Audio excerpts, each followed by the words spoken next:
and on we'll go.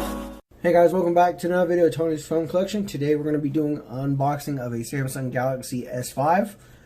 This phone has been used, and it doesn't have the original earbuds in it, but it does have a pair I just threw in there just, you know, for the feel, I guess.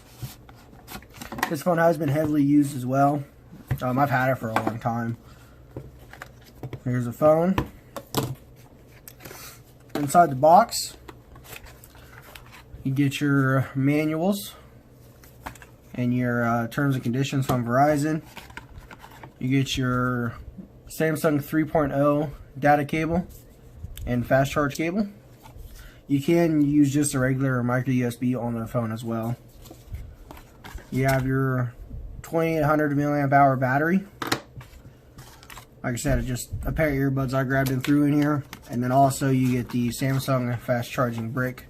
The one that would have came with this phone probably would have been black if I remember right.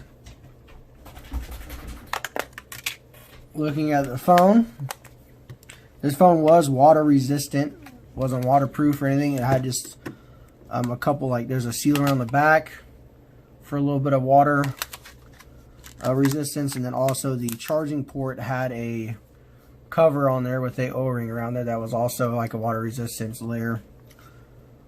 This phone does still work. The LED panel does have some burning as well. We're going to take a look at the phone while it turns on. Actually, I'll let it do its boot up.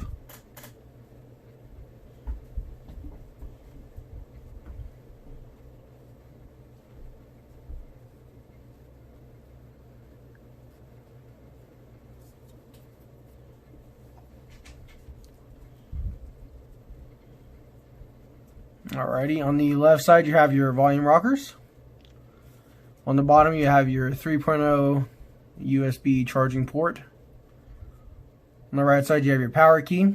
On the top you have a 3.5mm headphone jack. Once again, something my Note 10 should have. My Note 9 has, which has been amazing just to use this phone just because of the headphone jack sometimes. So it's pretty handy. I have older vehicles, so not all of my vehicles have a Bluetooth stereo. And then also you have an IR blaster and a microphone cutout on the top as well. IR blaster is pretty cool. On the rear you have your camera. Let's look at this and see what megapixel it is, because I have no idea. It doesn't say as well. I'll look it up and put it in the description. But it does have a rear megapixel camera, LED flash, and also your heart rate monitoring sensor on the rear. Have your speaker cutout with a chrome insert inside of the back cover. On the front you do have your fingerprint scanner, your two capacitive menu and back key buttons, and at the top you have your front facing camera, your IR blaster, your proximity sensor. I couldn't think of what it was called. I think this phone also has a, it has a LED indicator as well. And that would be it. Hope you guys enjoyed the video, and stay tuned for the next one.